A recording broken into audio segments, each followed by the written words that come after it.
Good morrow, one and all. I'm Mr. King, and in today's video, we'll be analysing the poem The Destruction of Sennacherib. So, a little bit of context needed to understand this poem today. The first question you might have is, who on earth is Sennacherib? Well, Sennacherib was a king of the Assyrian Empire, and you can see where the red circle is, approximately where the Assyrian Empire was. Let's have a closer look. So here the Assyrian Empire is marked in green. You can see that it conquered parts of modern-day Egypt, Israel, Palestine, Jordan, Lebanon, Turkey, Syria, even parts of Iraq. And the Assyrian Empire, although it existed for hundreds of years, its high point was between 1250 BC and 621 BC. So this is an empire that existed over 2600 years ago, before the Romans were a dominant power on the world stage. And in this poem, The Destruction of Sennacherib, the poet is going to focus on a historical attack of the city of Jerusalem, which is here, by the Assyrian king Sennacherib. And in 701 BC, he attacked the city of Jerusalem. So this historical attack by King Sennacherib on the city of Jerusalem is actually fairly well documented. And before we look at the poem, I'm going to quickly share some of these sources with you, so you can make up your own mind for yourself what really happened. One of the sources is in the modern day Bible, and it's a source that would have been written reasonably close to the time of the historical attack in 701 BC. If you want to have a look at the full source yourself, you can find it in the book of 2 Kings, chapters 18 and 19. So here are sort of the key excerpts. In the 14th year of King Hezekiah's reign, Sennacherib, king of Assyria, attacked all the fortified cities of Judah and captured them. So King Hezekiah was in charge of the region of Judah, and he controlled Jerusalem at this time. The king of Assyria sent his supreme commander, his chief officer, and his field commander with a large army from the Shish to King Hezekiah at Jerusalem. That night, the angel of the Lord went out and put to death 185,000 in the Assyrian camp. When the people got up the next morning, there were all the dead bodies. So Sennacherib, king of Assyria, broke camp and withdrew. He returned to Nineveh and stayed there. So this account seems to describe Sennacherib attacking Jerusalem and ultimately being a huge defeat for the Assyrian army, leaving 185,000 killed and leaving King Hezekiah in charge of Jerusalem.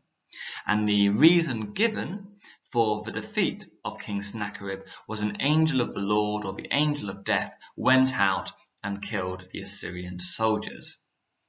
Now, the biblical account is not the only source which describes this event.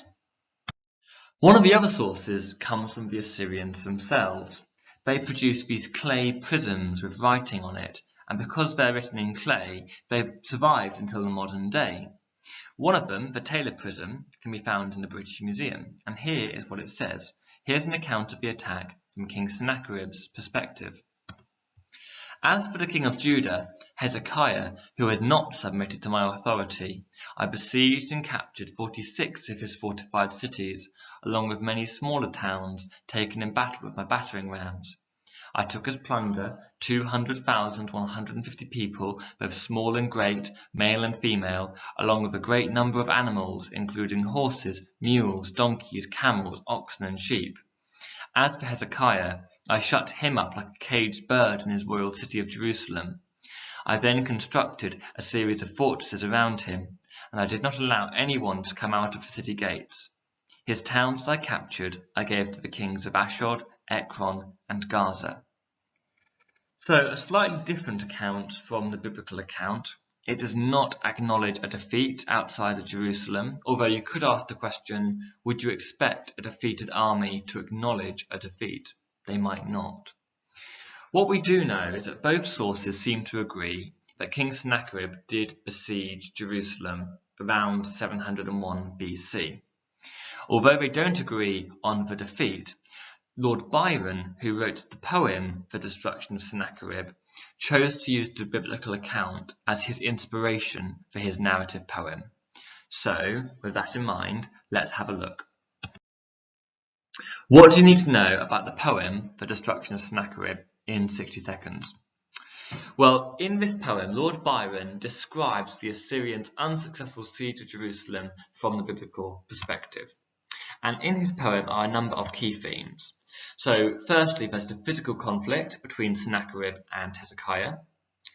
By that I mean Sennacherib going down to Jerusalem to siege the city. Then there's the conflict, I say conflict, there's the destruction of Sennacherib by the angel of death. And finally, there is a sense of emotional conflict at the very end of this poem, where we see the grief of the Assyrians who have lost their family members who went to Jerusalem to besiege the city. So let's have a quick look at the poem together. I'll read it through and then I'll talk through some of the tricky vocabulary.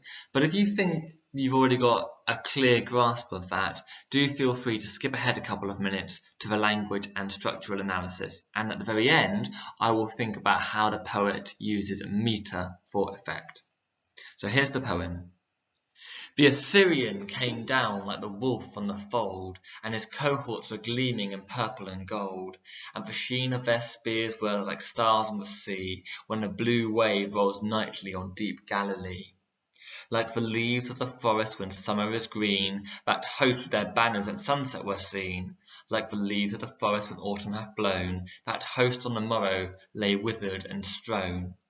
For the angel of death spread his wings on the blast, and breathed in the face of the foe as he passed. And the eyes of the sleepers waxed deadly and chill, and their hearts but once heaved, and for ever grew still. And there lay the steed with his nostril all wide, but through it there rolled not the breath of his pride, and the foam of his gasping lay white on the turf, and cold as the spray of the rock-beating surf. And there lay the rider, distorted and pale, with the dew on his brow and the rust on his mail.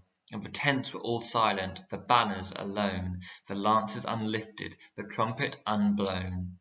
And the widows of Asher are loud in their wail, and the idols are broke in the temple of Baal. And the might of the Gentile, unsmote by the sword, have melted like snow in the glance of the Lord. So what I've done is I have put on the board or on the PowerPoint a glossary of some key terms. And what I suggest you do is, if you are unfamiliar with any of these terms, is that you pause this video and you spend a few moments annotating your poem and having a think about what some of the unfamiliar terms in this poem mean. Okay, so what we're going to do now is we are going to go through the poem line by line, and we'll think about how Lord Byron uses language and structural techniques to convey his key messages in the poem. The first thing I'd like to talk about is the simile in the first line. The Assyrian came down like the wolf on the fold. In the first 6 lines of this poem, the Assyrian Empire are portrayed as magnificent and glorious and strong, and we see this idea in the first simile. Here the army is compared to a wolf going down to a field or a fold with lots of sheep, and in the same way that a wolf will easily be able to kill or wound a sheep, the Assyrian army, which is the wolf in this simile, should easily be able to go down to Jerusalem and attack King Hezekiah like they are sheep. That's the kind of idea here. And so the wolf has connotations of strength and power, and the fact that they're going down to the fold to do this makes the Israelites, makes King Hezekiah and Jerusalem seem really vulnerable, really innocent. It makes their victory seem like a certain thing. And there's more imagery which makes the Assyrian army look really powerful. The cohorts, their armies were gleaming in purple and gold, so lots of beautiful light imagery. And the sheen of their spears was like stars on the sea. So again, we've got gleaming, sheen, stars, this semantic field a semantic field is a group of words which have something in common. A semantic field of star imagery, which implies they were bright, they were beautiful, they were glorious, they were noble.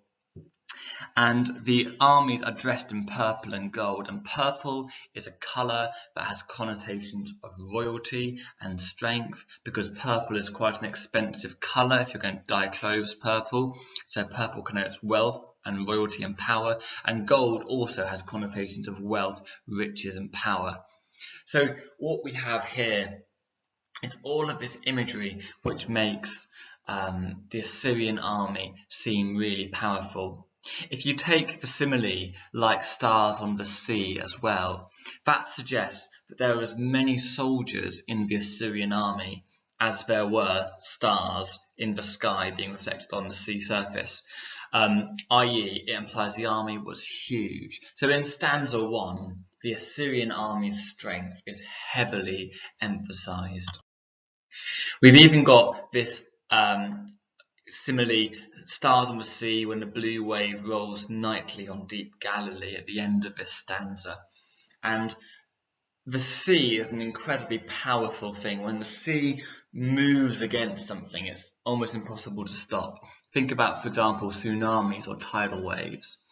And here we've got the image of the Assyrian army. They're like stars on the sea when the blue wave rolls nightly on deep Galilee. So the idea here is, in the same way that a wave rolls against an ocean, rolls against the beach, and you can't really stop it, in the same way the Assyrian army is going to roll over Jerusalem. No one will be able to stop it.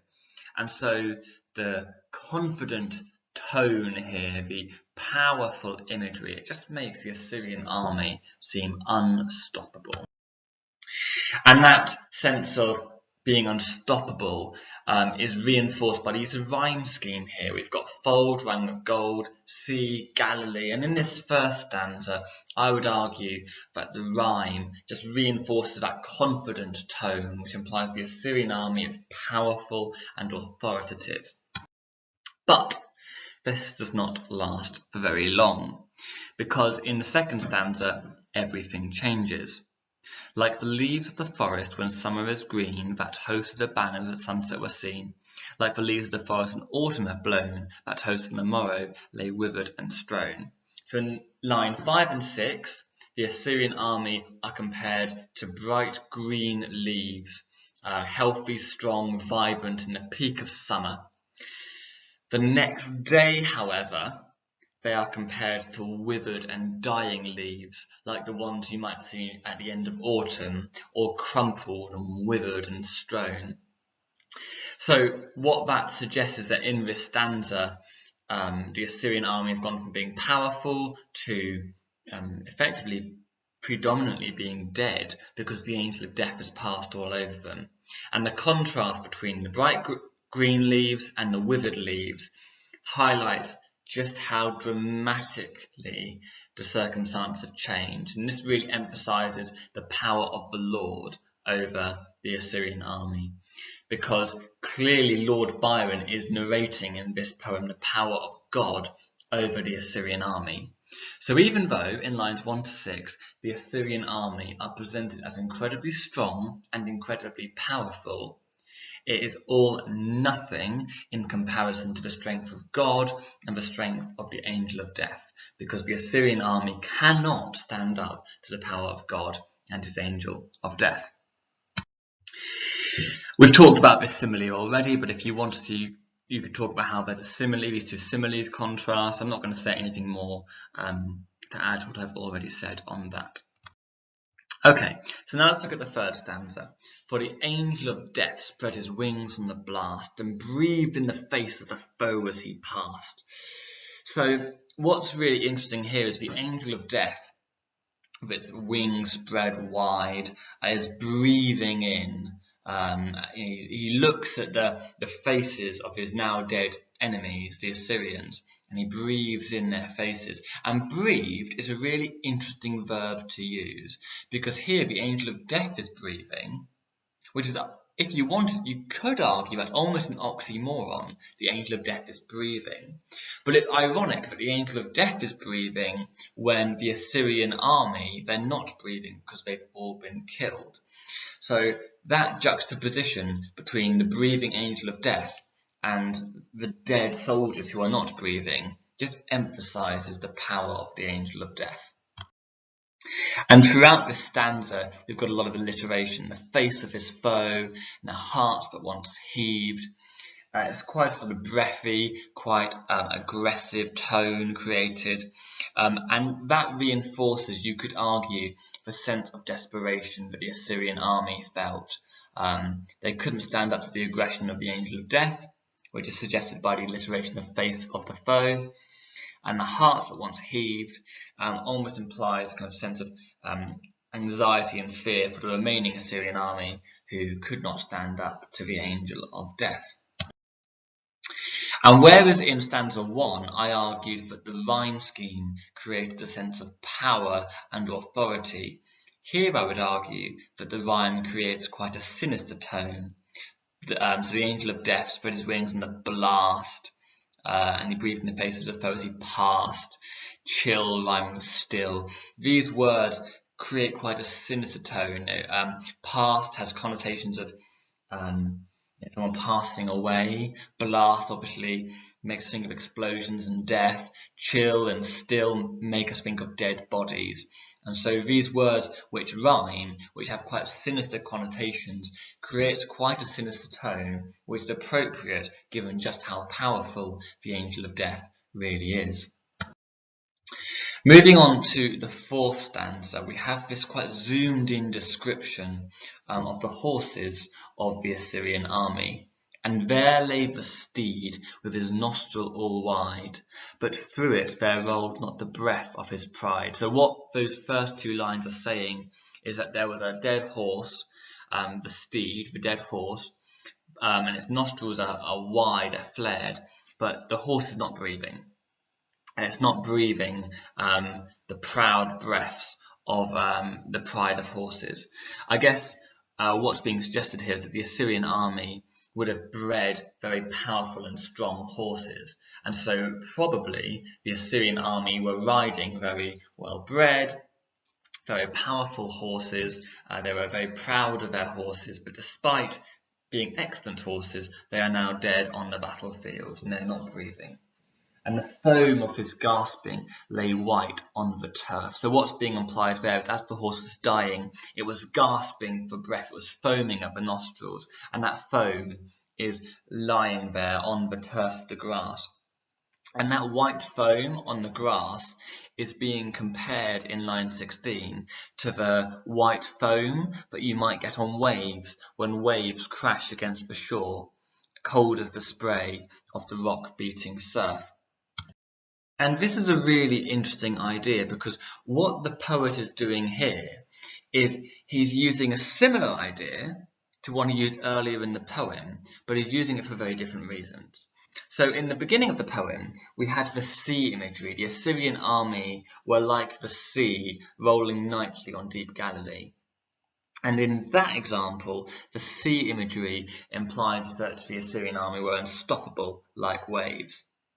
But here, in lines 15 and 16, sea imagery is being used again, but this time it highlights the defeat, or how helpless the Assyrian army were. So the previous idea has been subverted, it's been taken from something good, and it's now something very bad.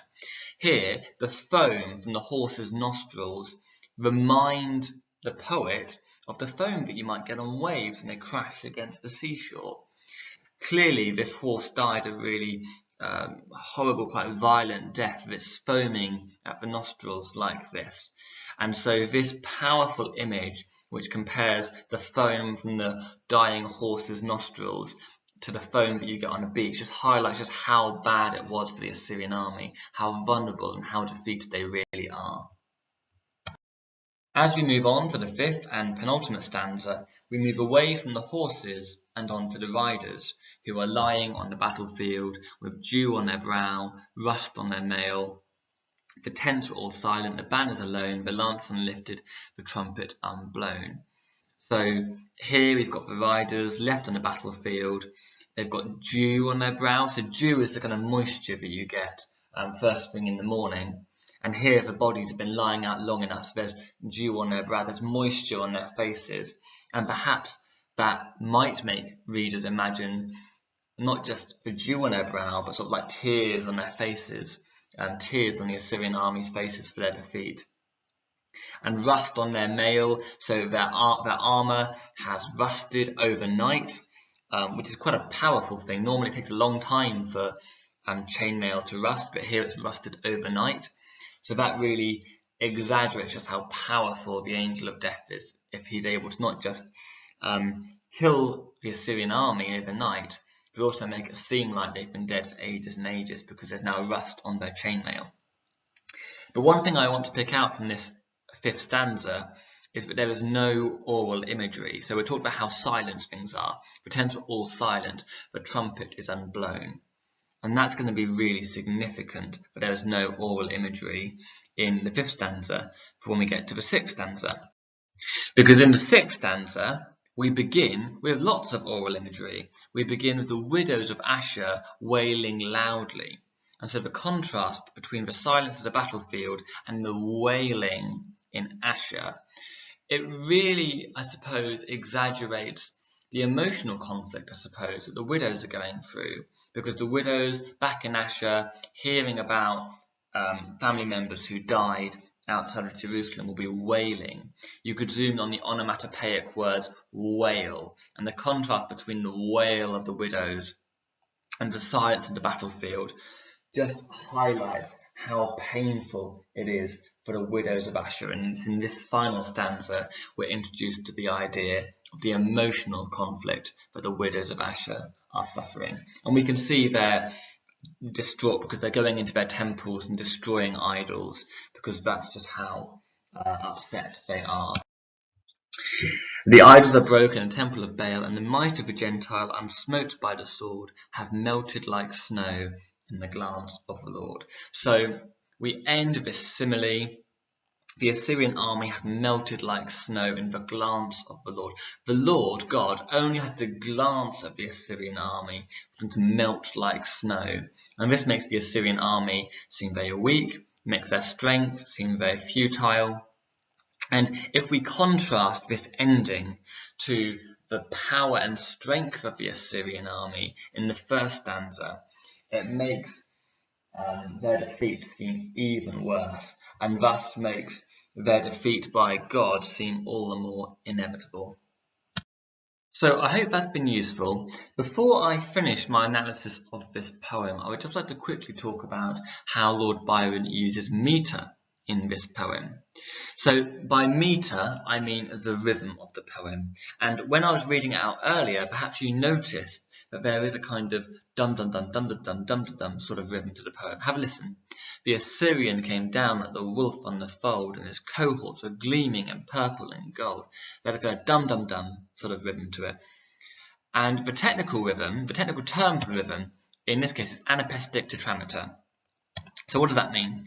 Well, an anapest is when you have 3 syllables and the first 2 syllables are unstressed and the 3rd syllable is stressed. So for example, like the leaves. So in those 3 syllables we stress the word leaves, the leaves of the forest. So it will make more sense to see it in context in a moment. So an anapest is 3 syllables, 2 unstressed followed by a stressed syllable, and tetrameter means we have 4 lots of them, so 4 anapests. So anapestic tetrameter is 4 lots of an unstressed, stressed set of syllables. So, for example, like the leaves of the forest when summer is green, that's the rhythm, an anapestic tetrameter. Why has Lord Byron used an anapestic tetrameter? Well, I think there's a few different reasons why he uses it. In the first 6 lines of the poem, when Byron is describing the strength of the Assyrian army, the anapestic tetrameter makes the army seem strong and powerful. For me, the anapestic tetrameter makes me almost imagine the sound of horses galloping along to Jerusalem. And so perhaps the anapestic tetrameter mirrors the sound of horses riding to Jerusalem with strength and power. And so it exaggerates the strength of the army. But of course, from line 7 onwards, we see how the Assyrians were defeated. So why is anapestic tetrameter used here? Well, I think actually it's used for a very similar reason. Whereas in lines 1 to 6, it emphasises the strength of the Assyrian army, in the rest of the poem, the anapestic tetrameter emphasises the strength of God and the angel of death. It makes everything that happens seem very natural and almost inevitable. It makes us feel like we're moving along to a natural conclusion. And in this way, Lord Byron uses anapestic tetrameter in the remaining parts of the poem to suggest the strength and power of God and the angel of death, because it makes their actions seem inevitable and powerful. And we see that reinforced by the language of the final line, that the Assyrians melted like snow in the glance of the Lord. It makes their defeat always seem inevitable, and the anapestic tetrameter just takes us naturally to that final inevitable conclusion. So I hope that's been useful. This has been my analysis of Lord Byron's poem, The Destruction of Sennacherib. Please do like and subscribe to the channel if you found this useful. And there are more videos looking at the OCR poems if you are studying for your GCSE on my channel, so do check those out. So we'll leave it there for now. Until next time, cheerio.